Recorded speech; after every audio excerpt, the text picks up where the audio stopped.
All right, guys, 2026 season for WFP has been announced, and really privileged to have both Will Moorad, Director of Sport for WFP, and Jason Ansley, Director for Global Events, with us today to kind of break it down, give their insights into all the conversations, thought processes that go into the announcement of a season like this. Great to see you guys. Good to see you, man. Good to see you again, Brian. Yeah, Jason, of course, you and I just got back from the Mode Classic, so we have had a chance to talk about a lot of this stuff together. Yeah. But the whole team kind of thought maybe it's about time that we put some content out there and share some of the things that we have been talking about behind the scenes with, not just the athletes, but the community that's going to be, on board supporting us in year two. Yeah, where to start, Jason? Think about it, man. There's so much to talk about that goes into decisions. So, yeah, Brian, you're going to have to lead us because we'll wind up in left field. So, yeah. Well, I think certainly definitely can do that, but I think we can just start with the big stuff. Like the tour dates were announced, the locations were announced, and I think that's a great place to start.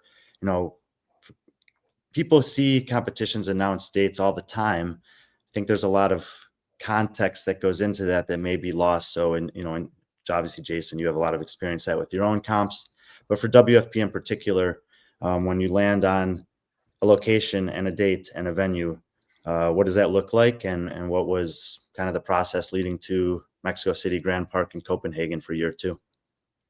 Should we rewind to July? Yeah, I think so. I think that's fair. I think the season was more or less wrapped and set in around about July, and then some announcements came out, and we just wanted to have a little bit more flexibility and just genuine care for the athletes competing in our league. So we decided to go to Plan B and start reworking at least our first tour stop for the 26th season, because the one did land on another competition. So we spent some time. We did some market research. I mean, you've seen people have joked that, we're just kind of traveling and doing whatever, but we've spent a lot of time in a lot of different communities in this space, doing activations, doing workouts, looking at venues. You just saw what we did. We just announced Mexico City. We did a long trip in Mexico City and activated with gyms there prior to announcing that there's going to be a tour there. So we did a lot of groundwork like that in all of the regions that we were thinking about doing a competition, and just understanding the people there, building relationships. And now that the season's announced, it feels good. We have pre-existing relationships with the fitness community in all of those places, which makes the experience a lot better for the athletes when they show up on site that week. And it makes it a lot better for me and Jason and the rest of the team when we get there, knowing that we have familiar faces to work with on tour week. So I don't know if you have anything to add to that, but I mean, I think probably once you decide like where you want to have your season, so many things have to fall in place for you to actually be in that perfect venue that, Will loves to run. So we need to make sure we have a venue that has easy access in and out of the floor. And that's not always easy. I mean, not every venue is built for that. A lot of these places are convention halls that are designed for people to stand still at a booth. And that's not what we're doing. So when we find a city that we really believe we want to go to, and then we find a venue, if dates don't align, or if their open dates fall on dates that like aren't conducive for our pros and our community, then we have to shift. And so it starts to become a little bit of a moving target when you're dancing around a full season and have a year calendar. You really don't have a year. You have a few weekends that are options, and that's really about it. And I think that's probably the biggest thing, is like making sure that the venue that we select works for what we're trying to put on, which is not just an in-person competition, but it's also a television show. So people can enjoy watching it around the globe. So that has to come into play. And then making sure that the athletes' experience is at par of what we've already set for other venues. So there's just a lot that goes into it, which is, I mean, for me, it's the fun part. It's stressful. Will gets really stressed when I call him and say, hey, this isn't available on this date. What do you want to do? And he's just like, just get me a venue, get me a date. But I mean, that's the fun part really is I think that's kind of what builds his and I's relationship is like working through the how and the why of where we're going. Yeah, and it's great to hear both of those perspectives, and I think also important for people who maybe didn't follow along in year one or didn't pay as much attention that when we come to a city for one of these tour stops or the finals, there's a lot that happens before the competition starts. We're in the gyms, we're in the communities doing different things. So all those aspects that you guys talked about obviously are things to consider before making those decisions. This year, just like last year, 2 tour stops and a final. And at the tour stops this year, we're going to have a similar number of athletes competing, but it's going to look a little bit different. Will, do you want to maybe talk about the changes that were made on the pro side in terms of condensing the divisions from pro and challenger to just one pro field and who's going to be in there? And then we'll let Jason talk about the team side of things. Yeah. So we have a lot of good data from 2025 season, and there were some pain points. There were some things we did well, and I think it was just about refining the product to better represent the athlete's effort, whether we're talking about the point system or even the field. So we took away the challenger division specifically and just condensed it into one field. That way everybody's playing on the same floor all year long.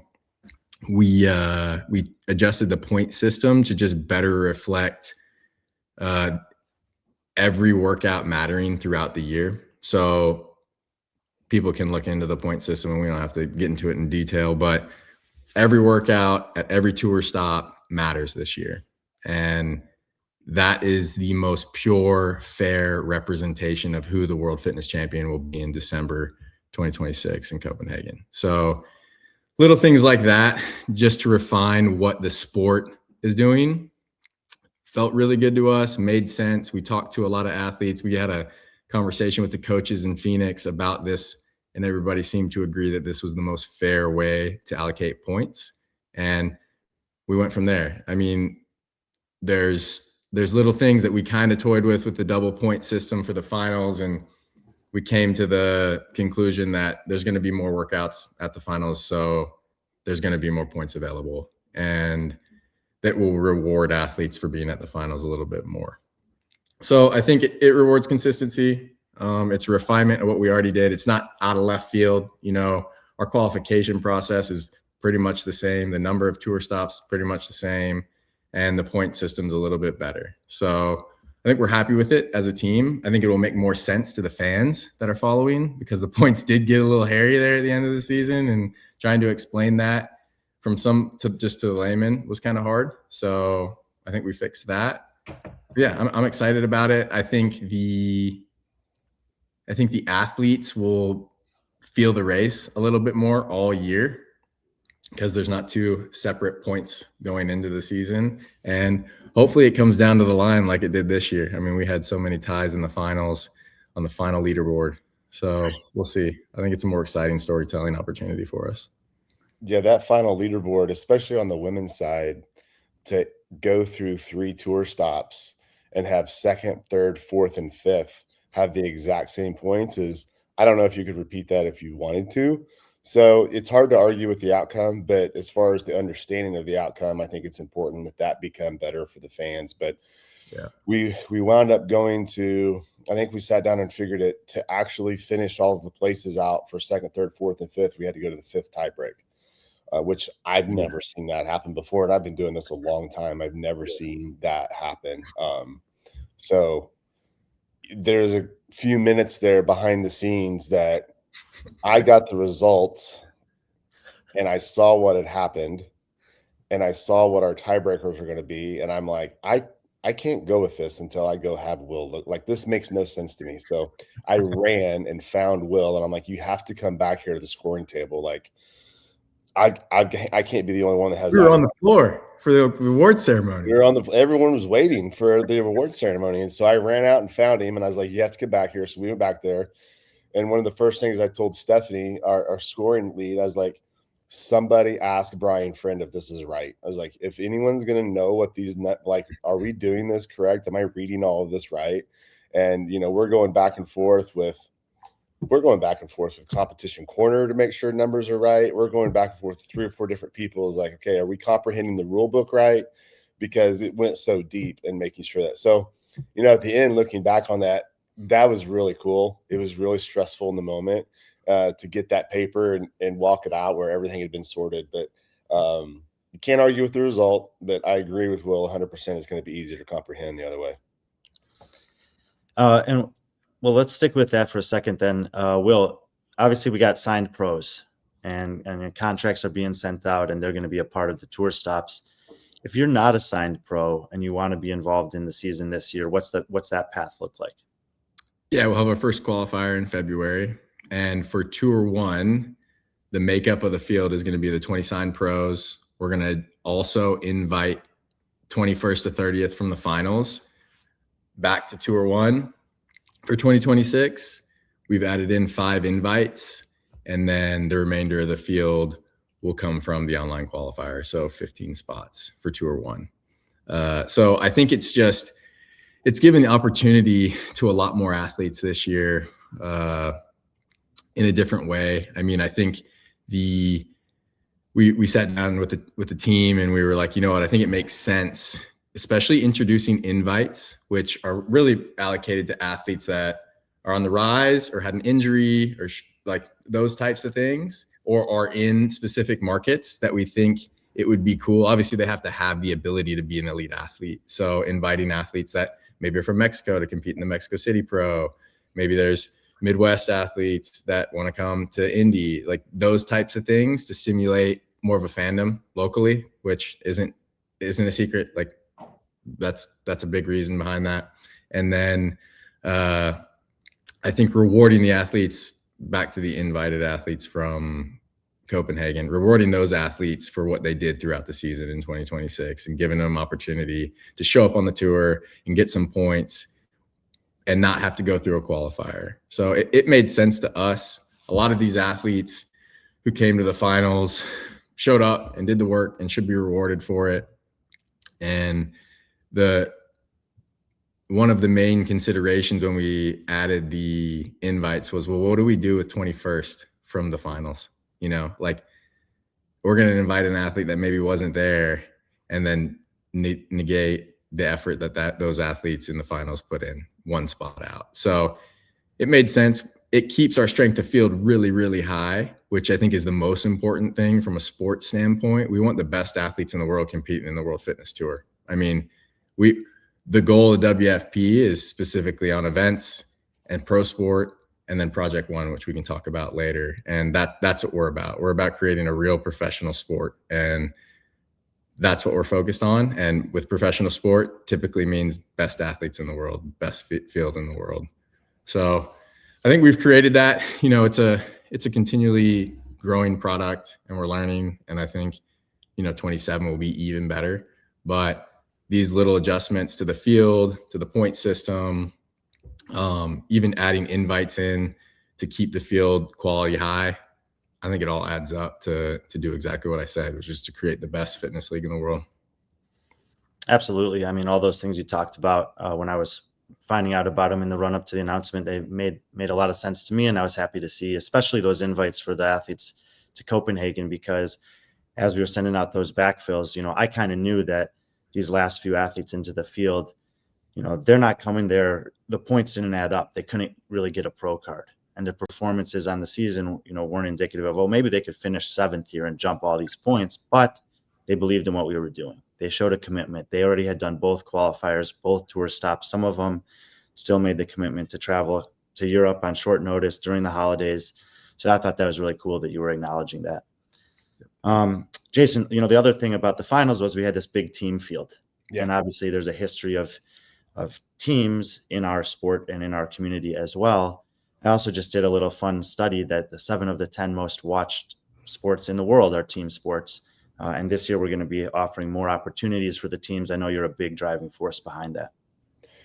Yeah, obviously our sport is an individual sport. That's what drives it. We understand that. But at the same time, how many team athletes have bounced back and forth between individual and team for various reasons. Sometimes it's age, sometimes it's injury, that they missed the window to compete as an individual, so they jumped on a team. It's another driving mechanism for participation. And Will and I have sat down a lot and we're like, what can we do to make the teams really good? Like what's been missed in the past? It's going to be a work in progress. We're going to tweak things, but at the end of the day, we need those 4 athletes on a team. You round out 20, you've got a really nice another group of athletes that are coming to your tour stops, coming to the finals.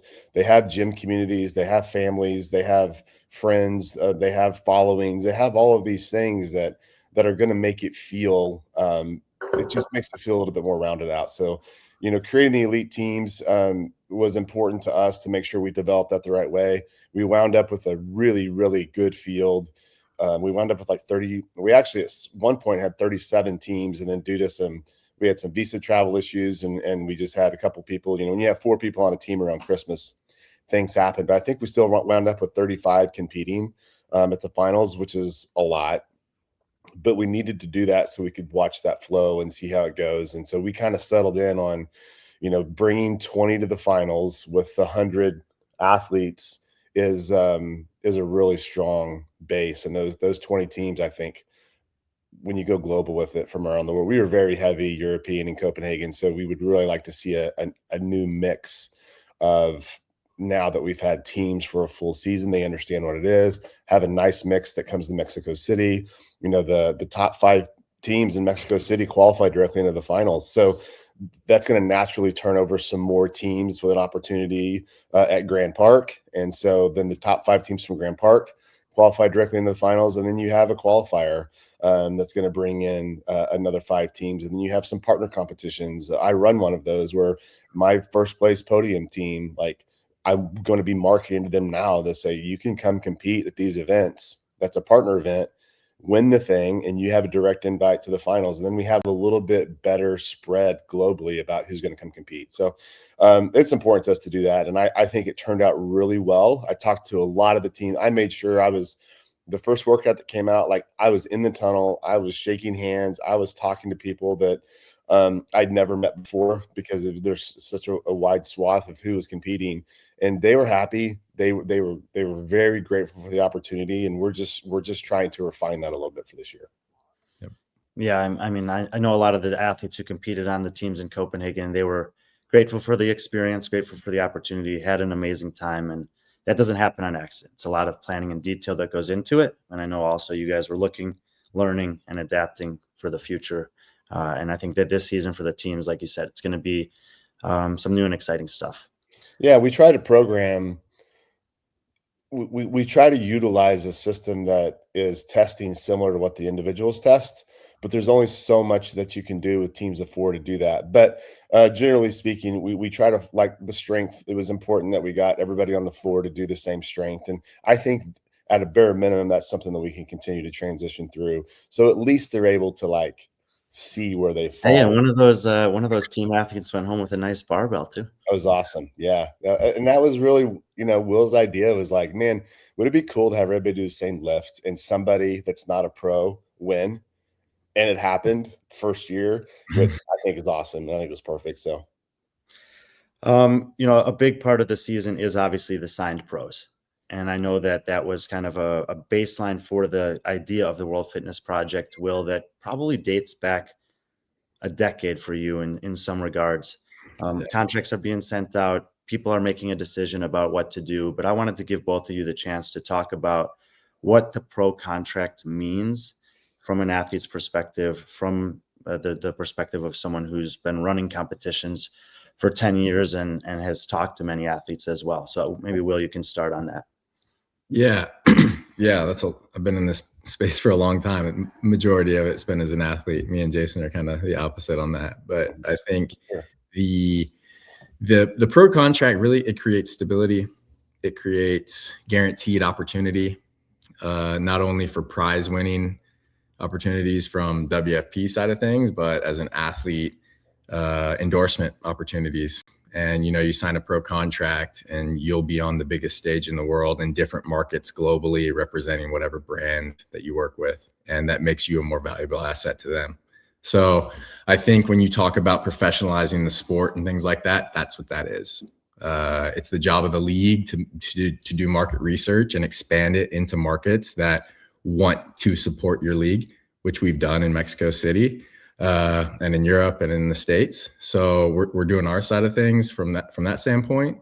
It's also important to consider not only the guaranteed contracts, but also the travel that we're going to pay for, the accommodations that we're going to pay for. So there's a lot of pros that come with the pro contract and allow it to be a more sustainable career opportunity for a lot of these athletes, which throughout my career, you made most of your money, at least I made most of my money from endorsements and then prize purse and things like that, or just kind of secondary income, but not something that I would depend on throughout the year. So with WFP, the way we've structured the payouts is a more sustainable model. There's not massive drop-offs from first to second, and we're even giving a little bit of money for the lower placing athletes on the tour. So I think when you talk about what the job of the league is, a professional sports league, it's to create sustainable opportunities that can create real career paths. And that's what we're doing.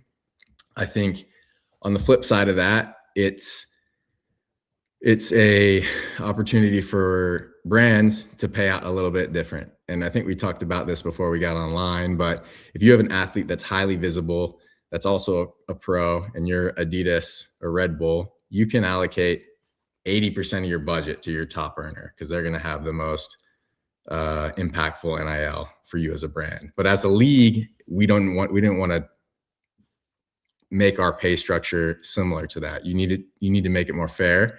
And I think when you have, say it's $100,000 for the winner of the World Fitness Tour, and then it's 70 for second place, that's still a pretty big chunk of money.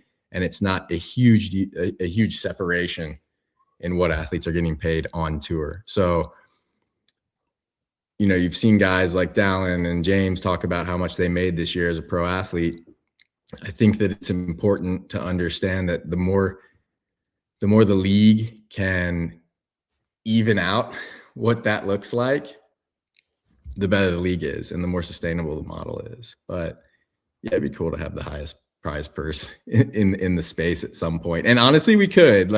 I think our budget we rewarded more payout than any of the other competitions this past year. When you include all of our travel and accommodations, we were already providing the most in that sense of things. So this year it's going to be even a little bit more, which we're fortunate with. And we have some partners that are super supportive of what we're doing. So yeah, I think everything's trending in the right direction. That's a long answer of why the pro card matters, but and why our payout is, easily the best in the space across, 12 months of the year. Yeah, I mean, I think it's easy to look at the big price tag on a first place and be drawn to that, but that's one person, and to have the kind of baseline or the floor for more athletes be a little bit higher creates something that I don't think maybe gets talked about that frequently. And then there's this other little nuance. Obviously, qualifiers have their place in the sport, but once you get to the top, having the ability to prove through competition that you're good enough to be at the big competitions and bypass qualifiers so that you can train to improve, to show up to those is another element that comes with it. Jason, I didn't know if you wanted to add anything to what Will had said. Yeah, I mean, again, I'm gonna be a little newer on that side of it, so I probably look at things different because I wasn't a professional athlete, and I've run competitions that have qualifiers for a different crowd, so it's a different concept. So I've really enjoyed just talking to athletes and just asking them, and I want to hear from them. I want to know what their thought process is. I think one of the best conversations I had was this past weekend at the Mode Classic. I met Sean Sweeney and we just started talking, and he found out who I was and that I work for World Fitness Project. And he's somebody that's kind of been off social media he took a 2-year hiatus from social media. And so he comes back online and he's just like, what is this? What is going on? And so I got an opportunity to share with him in depth who we are, what we do and why we started. He obviously knows Will. He competed with Will. He had great things to say about him. And he's just like, he goes, well, let me kind of tell you, like, if this existed when I was competing, um, I'm the type of athlete that would have thrived in this situation because, Sean Sweeney, generally speaking, like he was never a top 5 athlete, but he was in the space for a while. He was kind of a household name that people knew. And he's like, you know what my total career winnings were for my entire year? $0. And that just kind of hit me. And I'm like, how is that possible that I know who you are and you made $0? And I was like, so explain that to me. And I said, so you're basically chasing the prestige of being broke. And he just kind of stopped and he looked at me and he's like, that's exactly what I did. He goes, I had to allocate about $20,000 a year for expenses for travel, hotel, food, all of the things that you have to do. And he's like, and I wound up winning nothing. So I started looking back at like what it means to even have a 10th place finish for a 2026 tour card. It carries a $25,000 price tag on it. And the cool thing about that is like that's a minimum. You have the ability to out earn your tour card, which is awesome. You don't have to pay for your travel. You don't have to pay for your lodging. And when you compare that to 10th place, at the games, $11,000 prize purse from 2025, you're going to spend all of that $11,000 on travel, at least between the competitions that you had to do to get there. And so now you're a net zero at minimum on that path for the prestige of it, which, that's fine. That it does mean something to people and that's great. But I'm looking at it from the aspect of like what it means to have a 10th place tour card at WFP. And you're not going to retire off of $25,000, but it's an opportunity to now take a shift and say, okay, this $25,000 is now in my pocket. I don't have to do qualifiers. I don't have to pay for my travel. Now anything I do outside of that to earn money and my any NIL money I get, any personal training I'm doing on the side because of who I am, now actually starts to become income. And now I can focus a little bit more on it. And now maybe I make a shift where this becomes, it's always been important, but now maybe I can take that next step. And that's not first place, like that's 10th. And the story is kind of the same, around that finish. And then you've got some younger kids that have got their pro card for the first time. And I know several of them, and they're really excited about it. I had a great conversation with Tudor Magna over the weekend. And what he did this season coming out of the challenger field at Tour 1 is that's why we exist. His 2026 season changed because he won a tour card, and now he has some income sitting there that he knows that he can bank, and now he can focus differently. And he specifically said it, getting my tour card for WFP it changed my projection. That's all we're trying to do, and I think we've hit on that. I just don't think enough people understand what that means to be able to do that. And we're not any better or worse than anybody. Those are just the facts of what we built and what's actually happening. Yeah, I think to add to that, you take something, what you described to me is like a glorified hobby, and you're turning it into a viable career opportunity. Yep. And another guy that comes to mind is Jack Farlow. Same thing. Challengers in Indy, pro and Mesa, pro card after Copenhagen. I mean, same with Tudor. Those types of guys and those stories are what the tour is made of. And it's obviously the top guys and girls are going to make their money, and it's a little bit different conversation, but it doesn't mean that 10th to 20th place aren't also getting a real viable career opportunity with a pro card and all the things that come with that. So yeah, completely agree with what Jason had to say there. And it's taken a lot of time and effort and adjustment and conversations to get to where we are now. And it's not perfect yet, but we're getting closer. So yeah, I think this year is going to be an even more refined storytelling opportunity for us to really back what we're saying today, which is, more athletes are taking this a little bit more seriously than they may have in the past because of just really the product that we're providing them. Yeah, and I appreciate you guys sharing that. I think it's good for people to be able to hear from you, who's like dreamed it up, talked about it in the back rooms, and now putting it forward. how you articulate it and conceptualize it, so that they can process that for themselves. There are 2 other elements of this upcoming season that I wanted to just give you guys a quick touch on. Jason, maybe we'll start with you. A little change on the Masters and Next Gens. Last year we had some duos. This year, partnered comps and online qualifiers on the individual track. What was the thought process? The thought process was, we talked to the teens and we talked to their parents and we talked to the masters, and they want to go individual. That was the process. Like, it's not anything that I sat in a room and said, Will, we have to do this.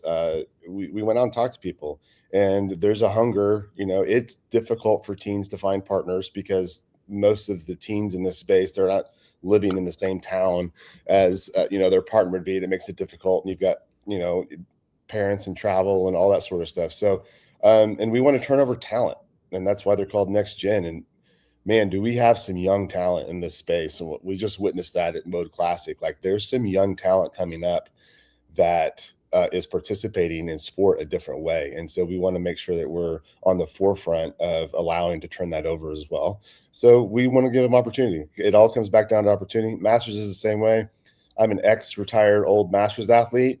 And, I loved those competitions where you went and then you earned your way. I mean, I qualified for Wadapalooza, I qualified for Legends. Like, I did those things that mattered. I qualified for Granite Games back in the day when they were just taking 10 athletes.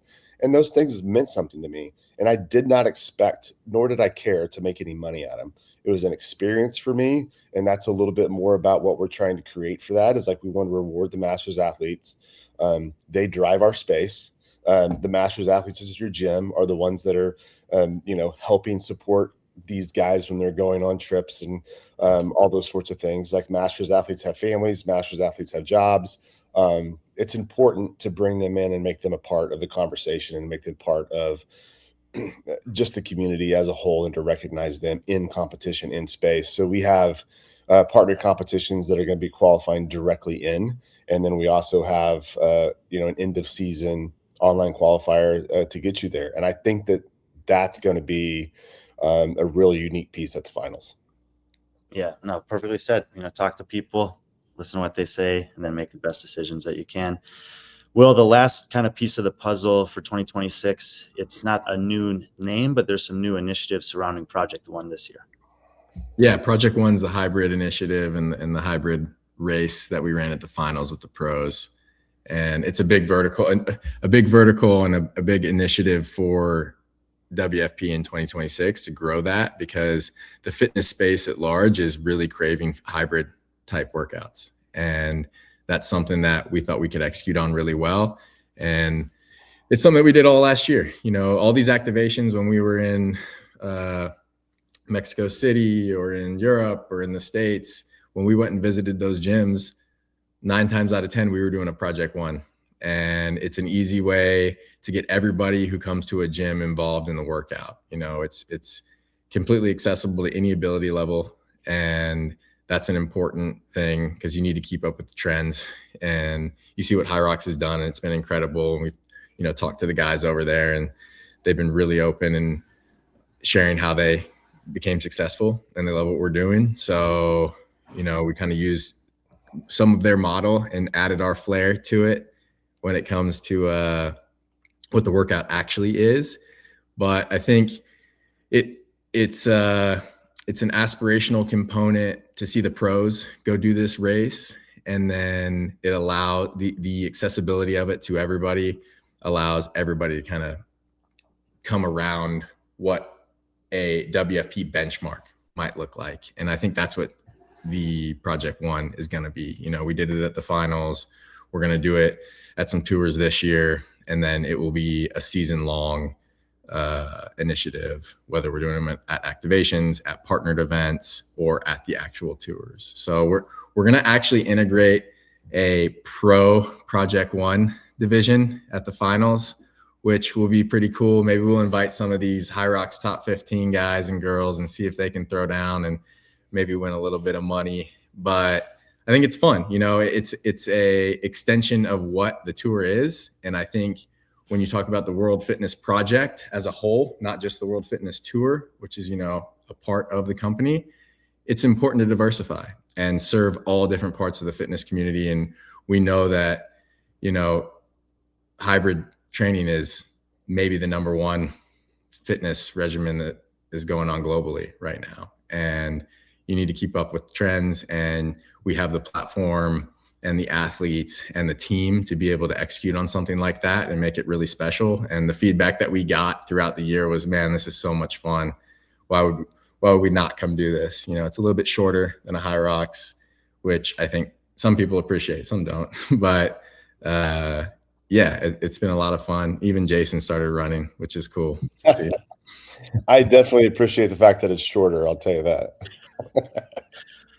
Well, yeah. One last thing on that, like, I think it's important for pro sport to be able to have records, and I think now that we have some of the fastest times ever at the finals, it's something to chase. And as a sport guy, like, that's kind of what you're always wanting. You're wanting world records. You want to have the fastest time. You want to have the heaviest lift. And if we can create more opportunities that are actually accessible to people outside of the pro tour, it's even better for everybody. It's a win for everybody. And yeah, I think me or Jason might do a team edition of it and see if we can set the old guys world record. Are you considered an old guy now? Is that what did you just submit that finally? I'm an old guy. Yeah. I love it. I love it. Well, I think this is a great kind of first opportunity for us to share some of the stuff that we have going on that you guys have been working on so hard throughout the off season, the latter part of last season. And there's going to be obviously a ton more coming up. So for the people that are, following along with World Fitness Tour and World Fitness Project this year, check us out on the Instagram website. Those are the primary places. We're going to try to do some more stuff on YouTube. But I think that for three old guys, for Jason and for Will, this is probably a pretty good start. And we'll see you guys on tour. Thanks, man. Thanks, man.